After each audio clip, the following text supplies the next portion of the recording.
Welcome to another edition of the Dementia Care Partner Talk Show.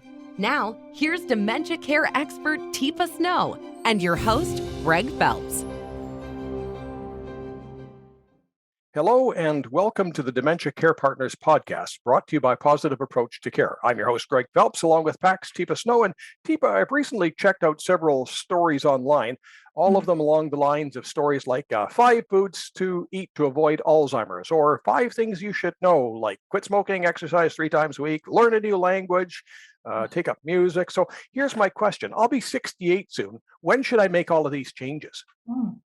Well, you can't go back unless you have a time machine I don't know about, Greg. Is that honest? I mean, you really don't have a way to get younger, do you? No, but I'm working on it.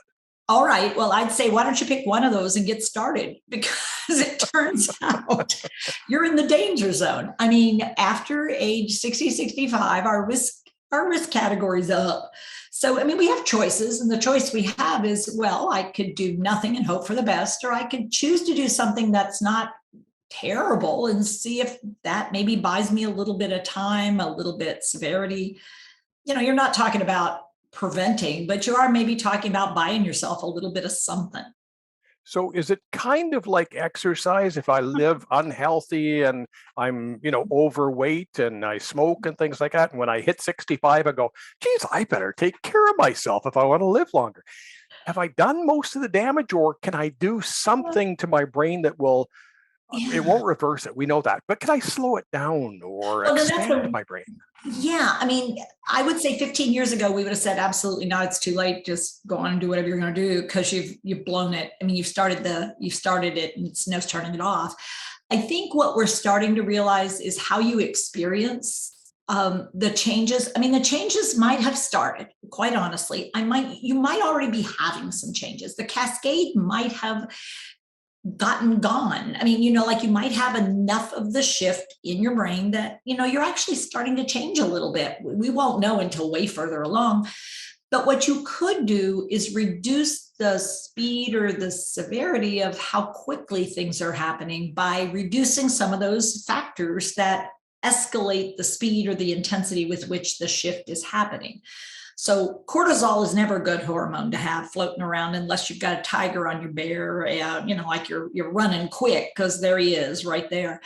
So dropping cortisol levels. So things that would drop a cortisol level, like stress management or finding ways to really look at how you're spending time, sleep, looking at your whether or not you're still putting poisons into your body, like cigarette smoke, whether or not you might be so sedentary that the plaque formations in the little tiny vessels are increasing the risk of blockages or blowouts, So yeah, I mean, you can reduce your risk a little. I mean, it could be a little, it could be more. The younger you are when you make shifts, the greater the risk reduction overall.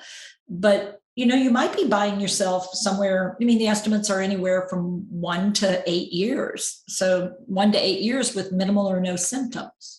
Well, after that happens, then I'm going to switch to the supplements, because there's some miracle supplements out now. If you take this, it's going to hold it off for even more years. So I've got two weapons I'm going to use. Oh, Greg. Now, the miracle, if it sounds too good to be true, looks too good to be true. It's like you don't have to exercise or diet or anything. You just lose weight. Here, take this pill.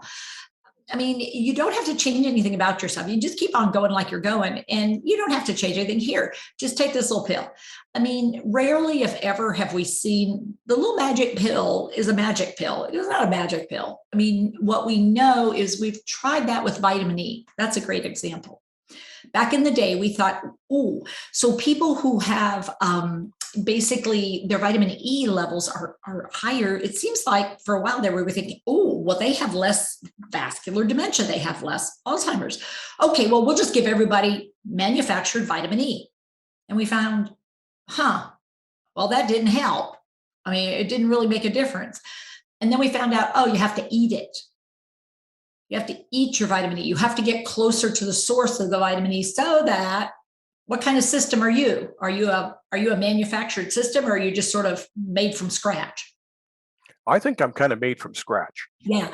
Well, the things that are made from scratch turn out to be more effective for the things that are made for scratch. So it turns out that if you consume leafy greens and things that have vitamin E in them, antioxidants in them, you're probably better off as far as risk reduction than if you're trying to duplicate something that isn't real, which is why the meds we thought would help with many people with dementia, because they would create some fake acetylcholine, would work.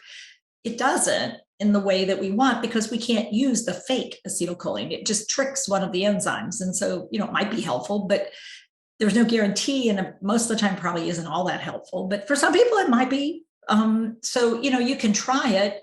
It's less predictable though, when we create something that we don't really know if it'll work or not in human beings, because we made it up and it doesn't naturally occur.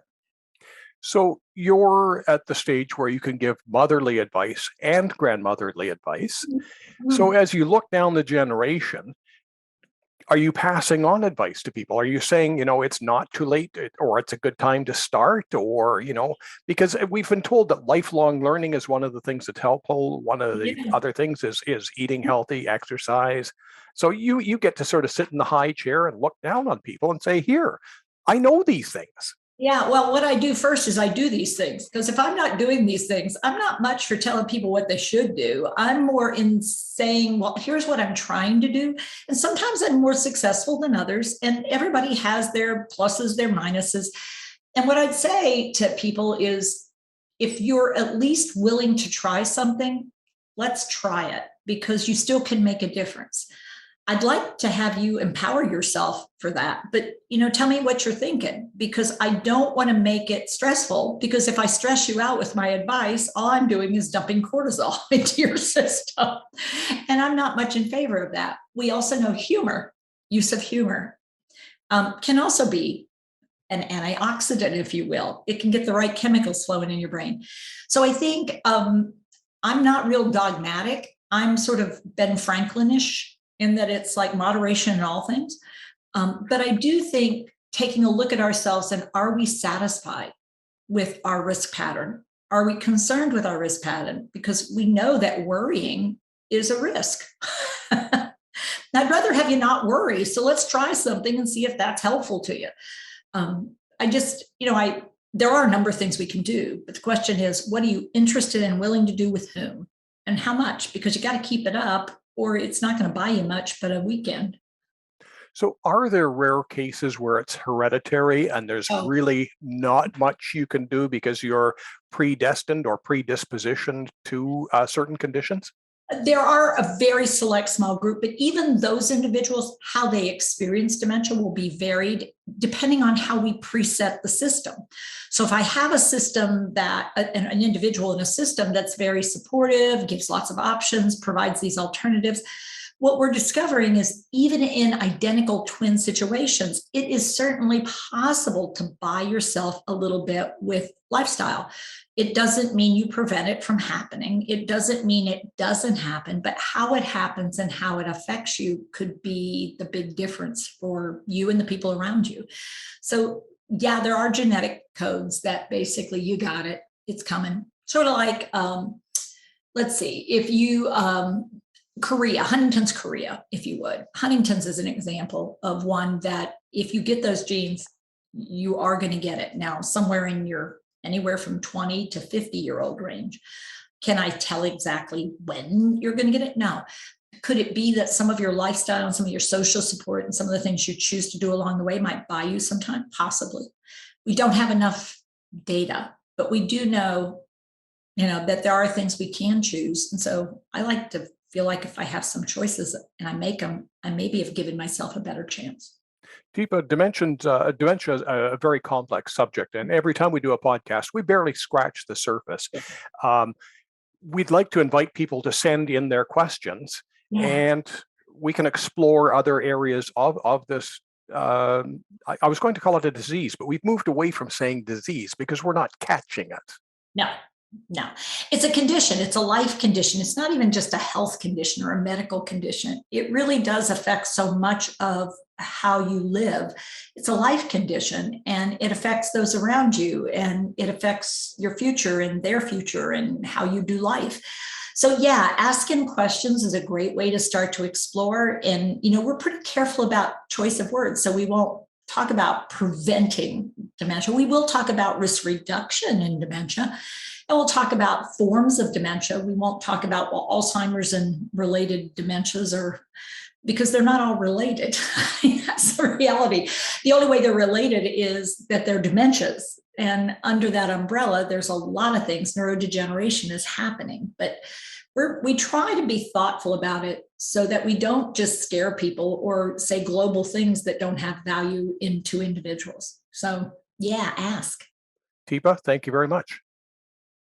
Thanks, Greg, for the opportunity. Today's podcast is brought to you by PAC Conference 2022. For more information on the upcoming conference, visit our website at teepasnow.com. Hi, I'm Teepa Snow, and you just found our YouTube channel and watched one of our videos. I'm the owner and founder of Positive Approach to Care. Thanks for watching, and if you liked, if you have a comment about, or you would, please share it with people you know. Oh, and if you haven't yet done it, consider subscribing. We'll let you know when the next new video comes out. And you might want to visit our website, www.teepasnow.com, where you'll find other resources as well. See you there.